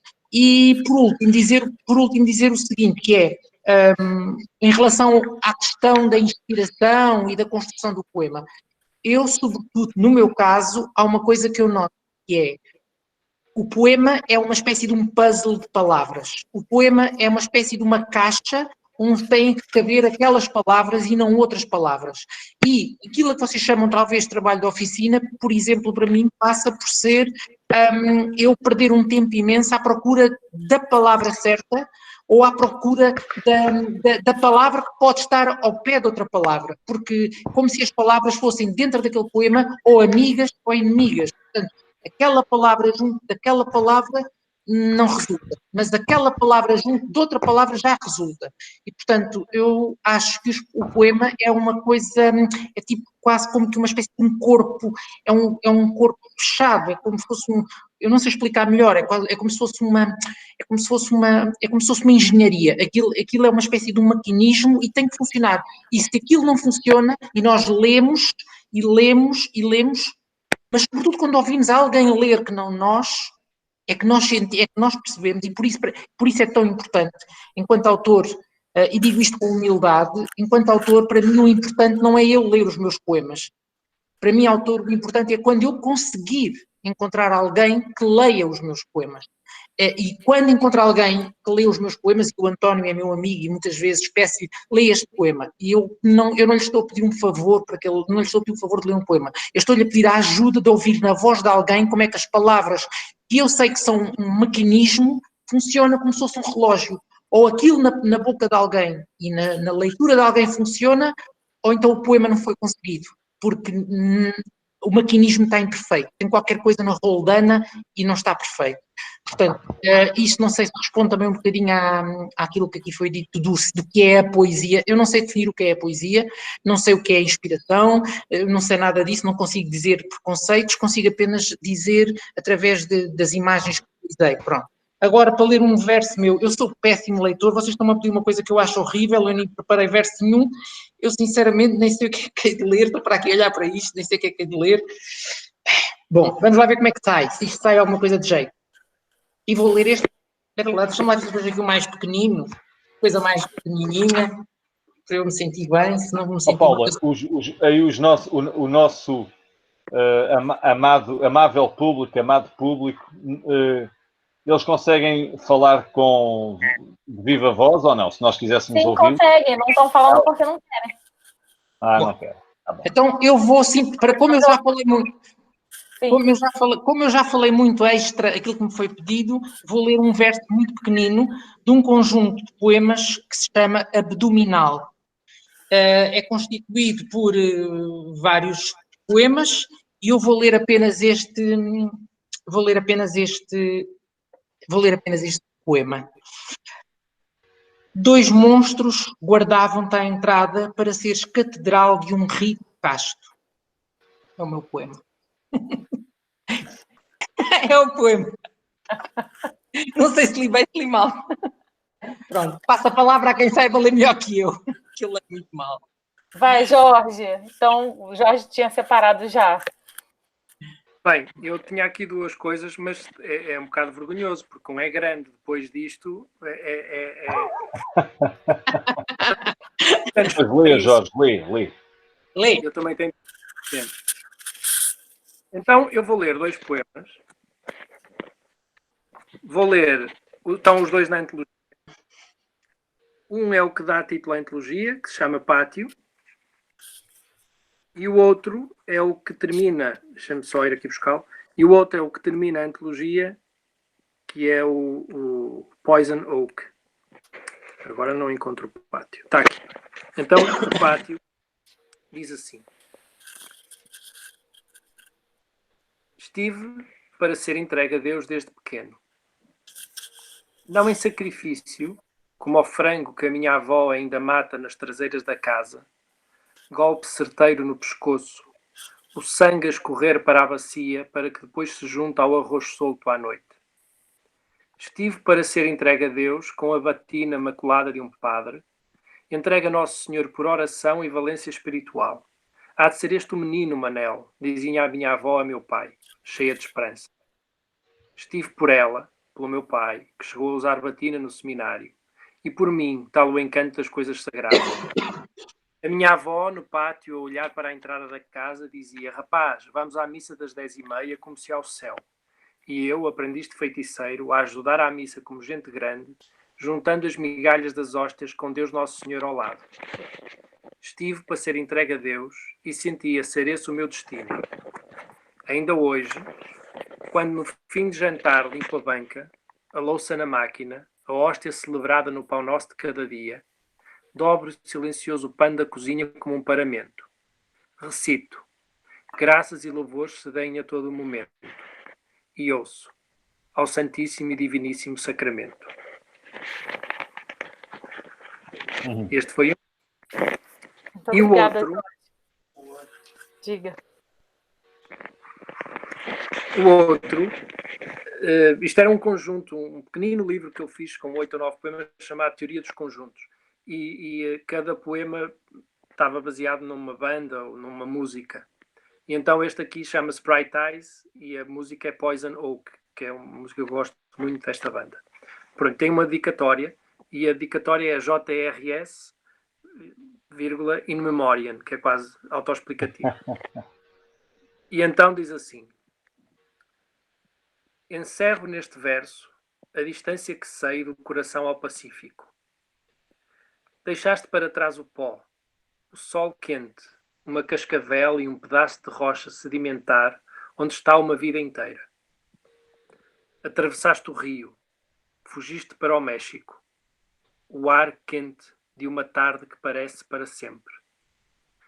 Hei de encontrar-te um dia, Jorge, no meio das areias da costa ocidental, sob Guadalajara, porque agora, mordido que foste pela cascavel, enterrado que foste sob a rocha e o pó da nossa ideia de viagem, agora só me resta chegar sozinho ao fim da minha vida. Muito bom poema. E é isto. Muito bom, gente. Olha, agora Bom, obrigada. Antônio. Oba! Então, vou ler 2. E dois que estão, estes 2 poemas estão na antologia da Jaguatirica, O Tempo Exato. Um deles está na antologia da Jaguatirica, O Tempo Exato, e depois o outro é um poema em prosa que está no Corvos, Cobras, Chacais. Então, diz assim: Niterói, 2012. É um poema de 2012, vendo o Rio de Janeiro do lado de lá em Niterói. Visto daqui, o rio infunde mágoa e não magia. O samba tem hoje um nevoeiro e o Cristo é mesmo estátua sem metáfora. Seus braços não estão abertos para nós, são só uns braços. É um verão inverso este. Em Lisboa, sim. Será o nome correto da estação esta que deste lado vivo. Atravessei a ponte que separa as margens. Gostaria de viver aqui, ou o Cristo, o frenesim, o caos, os corpos na areia, são ilusórias paisagens do que em mim um dia vivi? Uma pergunta para a qual eu não tenho resposta. Ainda hoje não tenho. Tenho de voltar a Niterói ou de ver outra vez o Rio de Janeiro. E para falar de ofício, falarmos aqui um pouco de poesia e de ofício, já agora é a minha homenagem à poesia brasileira. Eu ia ler um poema em prosa do Corvos, Cobras, Chacais, mas não. Espero que vocês que nos estão a ouvir vão ler o Corvos, Cobras, Chacais se quiserem e encontrem lá os poemas em prosa que mais gostarem. Vou homenagear a poesia brasileira lendo um poema que está também na antologia da Jaguatirica, O Tempo Exato, um poema intitulado A Poesia, e é uma homenagem ao João Cabral de Melo Neto e à poesia brasileira.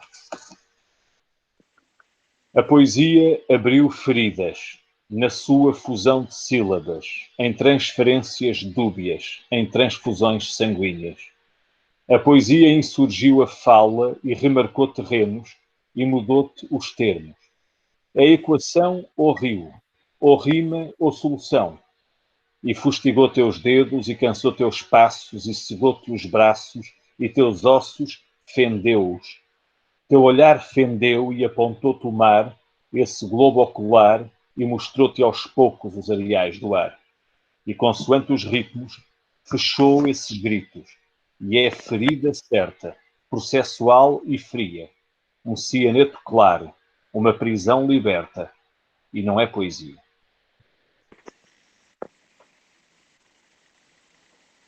Muito bom, obrigada, Antônio. Agradeço a vocês pela leitura. Por fim, temos aqui o Marcelo. Marcelo está aí ainda?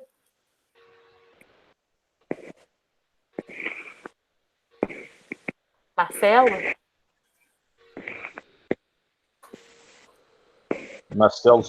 Marcelo Caetano não está mais? Marcelo caiu. Oh, meu Deus. Está aqui, não. Não? Ele caiu. Então, eu vou fazer uma leitura do livro dele, O Silêncio, que está aqui comigo. Vamos ver se ele volta, se ele consegue voltar. Você quer abrir, Paula, para alguma pergunta aí com a voz dos nossos resistentes? Ou não? Fechamos assim. Não, abrimos no chat, mas ninguém fez nenhuma pergunta, não. Não? Então Não. pronto. Então tá, a gente termina assim com a leitura. Então, vou fazer... Ih, olha, o computador do Marcelo ele acabou de dizer, desconectou da internet. Bem, eu vou fazer por ele a leitura de um livro que está aqui no Silêncio, que por acaso tenho aqui à mão. Um dos que eu gostei bastante, é bem curtinho. É Retorno à Inocência. Sou muitos e posso ser todos. Sou muito e posso ser tudo.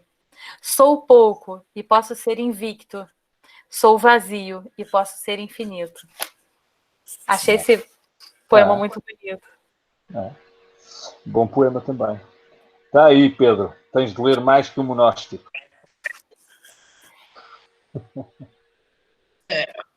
Devias catar tu, pá. Devias ler tu para mim. Aqui. Está bem. O Marcelo voltou. Espera aí, o Marcelo voltou. Marcelo? Salve pelo Marcelo. Deixa, só um minuto, deixa eu ver se ele está aqui. Marcelo? Nossa, pipocou aqui, mas ainda não. Pedro, fala então seu poema. Fale mais um. Temos ainda 7 minutos. Então... A Linda Correia, quem eu estou a pensar. É.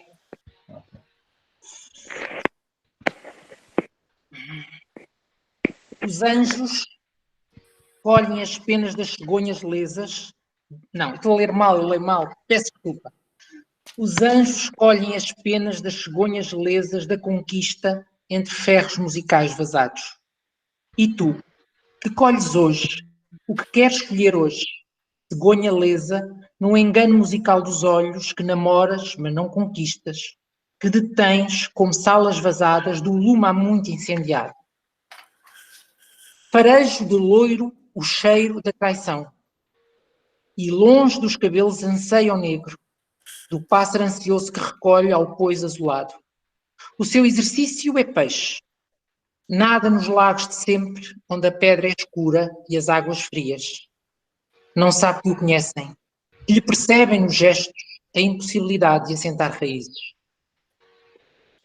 Bem. Obrigada. Não sei se li bem, se li mal. Olha, o Francisco Moraes Mendes está agradecendo. Muito obrigado aqui. Muito obrigado a todos vocês pela riqueza deste momento e um grande abraço. Francisco Mendes. Muito bem. Obrigado nós, Francisco. Nós agradecemos também. O Marcelo me mandou aqui uma fotografia de um print da tela dele, do computador. Não está conseguindo retornar. A Márcia Soares também está dando parabéns. Parabéns a todos. Que, enfim, essa sessão foi muito boa.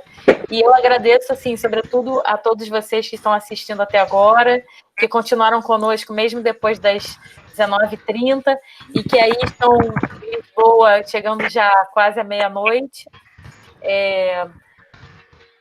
Eu espero que outras reuniões dessa aconteçam.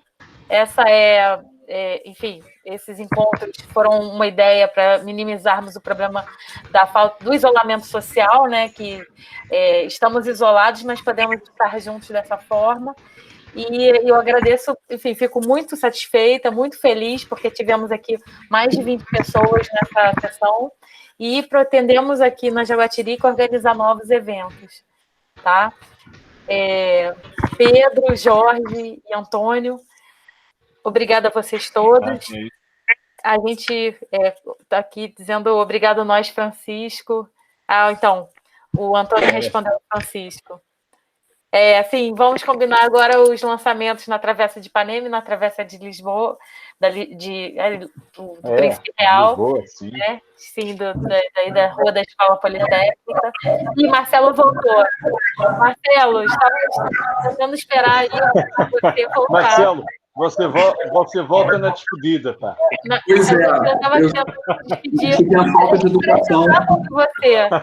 Leia dois de seus poemas. Tá, então fui bem representado. Eu li Não, o poema lê. seu.